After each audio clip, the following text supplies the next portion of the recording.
Hello everyone, good morning, welcome back to my another daily blog. তো আজকে সকালবেলা উঠে আমি দেখছি বাইরে একটু গুড়ি গুড়ি বৃষ্টি হচ্ছিলো, তো ব্রাশ ট্রাশ করে নিয়েছিলাম।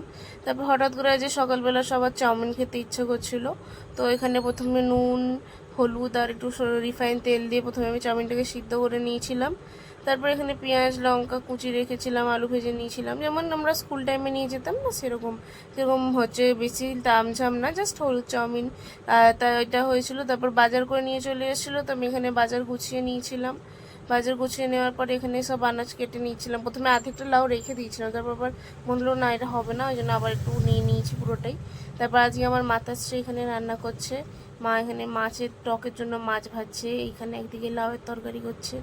মা রান্না করলে দুদিকে দুটো কড়া বসেই রান্না করে, আর আমাকে এটা ওটা করতে বলে। এই যেমন দেখো না, মা রান্না করছে, আমাকে বলছে এটা একটু গুঁড়ো কর, ওটা একটু এনে দে, যে আমাকে এইরকম সব।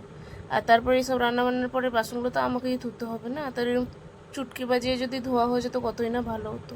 তো যাই হোক, বাসন ধুয়ে স্নান টান করে এখানে লাঞ্চটা করে নিয়েছিলাম। তারপর রাত্রিবেলা মা বলছিল হচ্ছে মাছের ঝাল করতে আর ভাত করতে। তো আমি এদিকে মাছের ঝালের জন্য মশলাগুলো রেডি করে মাছের ঝাল বসিয়ে দিয়েছি, এদিকে ভাত ফুটছে। তো ভাত একদিকে ফুটে এটা প্রায় হয়ে এসছে, ভাতটা নামাবো, তার মাছের ঝালটা বসিয়ে দিয়েছিলাম, যেখানে রসুন দিয়ে মাছের ঝালটা করে নিয়েছিলাম। তো আজকের মতো এতটাই। ভিডিওটি যদি ভালো লাগে তাহলে লাইক কমেন্ট শেয়ার আর আমার চ্যানেলটাকে সাবস্ক্রাইব করে দিও। টাটা, দেখা হচ্ছে নেক্সট ব্লগে, ভালো থেকো।